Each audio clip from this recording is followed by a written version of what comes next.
Hello বন্ধুরা, আশা করি সকলেই ভালো আছেন। আমিও ভালো আছি। আজকে এই পেজে একটি ভিডিও নিয়ে আসলাম।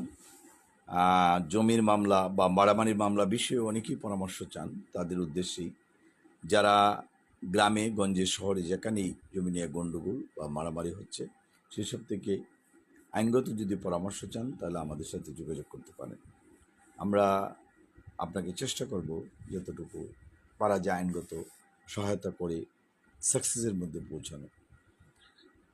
আমাদের চেম্বার হচ্ছে সৈয়দ নজরুল ইসলাম ভবন, নিচতলা, যা এবং ঈশ্বরগঞ্জ চৌকি আদালত জেলা আইনজীবী সমিতির নিচতলা আমার চেম্বার। যারা যোগাযোগ করতে চান আমার সাথে যোগাযোগ করে চেম্বারে যোগাযোগ করতে পারেন। আর যারা ঢাকা চেম্বারে যোগাযোগ করতে চান তারাও যোগাযোগ করতে পারবেন। আমার ফোন নাম্বার 01711921416, এই নাম্বারে যোগাযোগ করবেন। ভিডিওটা খুব বেশি বড় করবো না, ছোট্ট মধ্যে ভিডিওটা দিলাম।